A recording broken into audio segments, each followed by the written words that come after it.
In the darkest days of World War II, the Soviet Union was desperately fighting for survival in the skies over the Eastern Front. The German Luftwaffe's Messerschmitts and Focke-Wulfs were absolute apex predators, tearing through outdated Soviet aircraft. Russia needed a miracle. And in 1940, a brilliant aviation engineer delivered exactly that. He built a super fighter.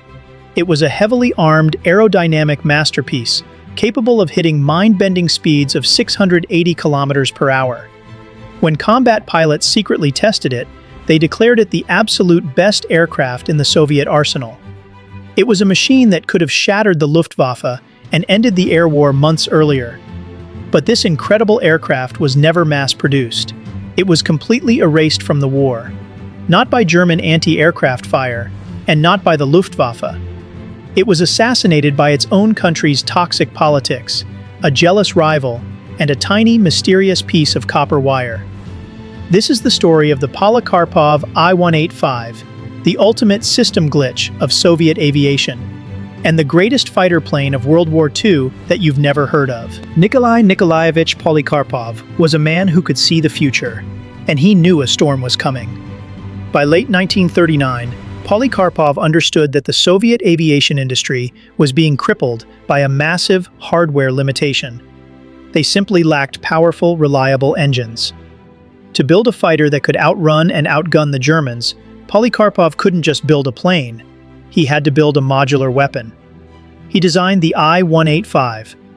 Learning from past failures, Polikarpov engineered the airframe to be aerodynamically flawless, incredibly durable, and, most importantly, capable of having its engines swapped out seamlessly depending on what the factories could actually produce. When the specs for the I-185 were finalized in early 1940, the numbers were terrifying. It boasted a top speed of 683 kilometers per hour. It was armed to the teeth, eventually packing 3 devastating 20mm Schwach cannons with a massive 600-round payload. Furthermore, it could carry up to 500 kilograms of bombs, an absolute record for a Soviet fighter at the time. It wasn't just a fighter, it was a high-speed, flying executioner. But brilliant airframes are useless without a beating heart. The I-185 suffered from a curse. The Soviet engine manufacturers simply couldn't keep up with Polikarpov's genius. Through 1940 and 1941, Polikarpov tested prototype after prototype. The M90 engine wasn't ready. The M81 engine was reliable but far too weak. When the war erupted, factories were frantically evacuated to Novosibirsk, completely derailing production schedules. But Polikarpov was relentless. He adapted the I-185 to accept the M82 engine. And finally, in November 1942, they struck gold. They paired the I-185 airframe with a highly tuned M71 engine. The results were astronomical. The plane hit 680 kilometers per hour. It had an unbelievable climb rate, gaining 1.5 kilometers of altitude in a single combat turn. It was incredibly stable, highly maneuverable, and forgiving enough that even poorly trained rookie pilots could fly it like aces. Famed test pilot Pyotr Stefanovsky flew it and was absolutely blown away. He officially noted its excellent aerobatic and speed qualities and declared it vastly superior to anything else in development. The I-185 was ready for war. The Soviet High Command needed absolute proof. They took 4 I-185 prototypes and secretly deployed them to the Kalinin front, attaching them to the elite 728th Fighter Aviation Regiment. But there was a terrifying catch. The pilots were given an absolute, non-negotiable order. Do not, under any circumstances, cross the front line. The technology inside the I-185 was so advanced that if a pilot was shot down and the plane fell into German hands, it would be classified as high treason. The punishment would be severe.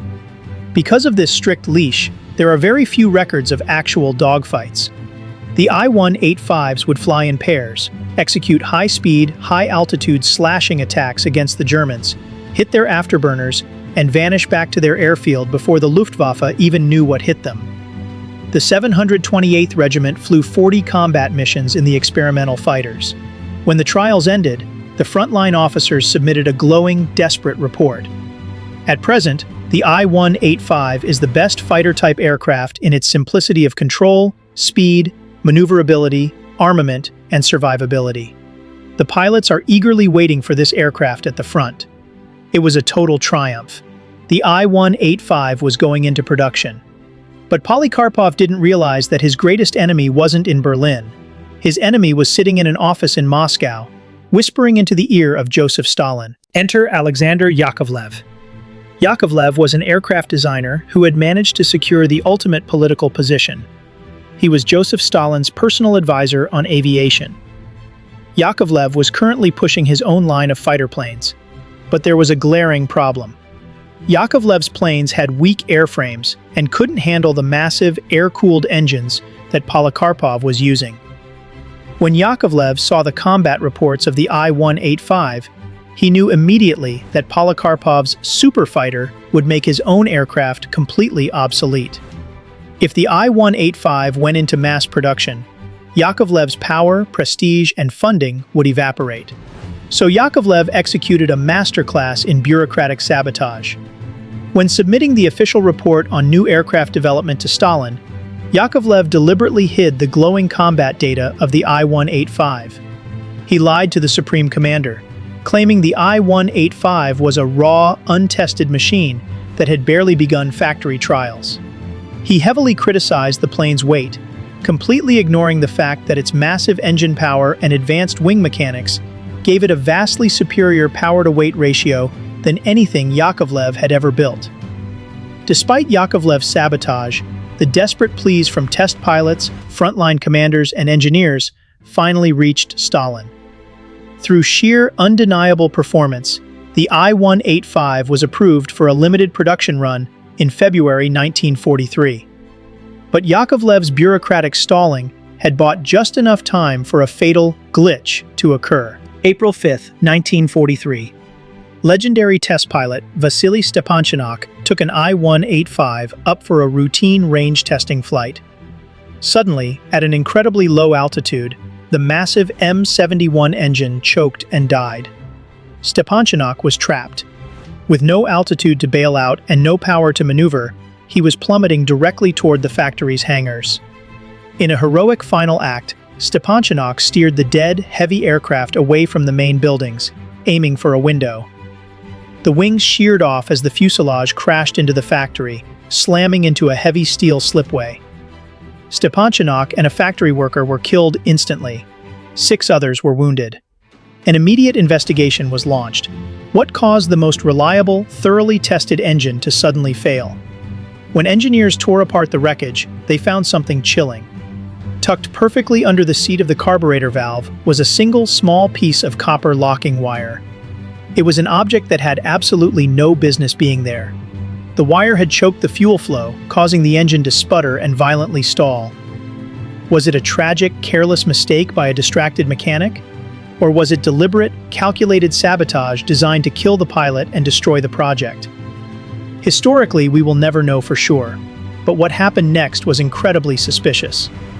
Using the crash as the ultimate excuse, the Aviation Ministry, heavily influenced by Alexander Yakovlev, instantly pulled the plug on the entire I-185 project.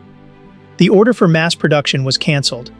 The greatest Soviet fighter of the war was permanently grounded.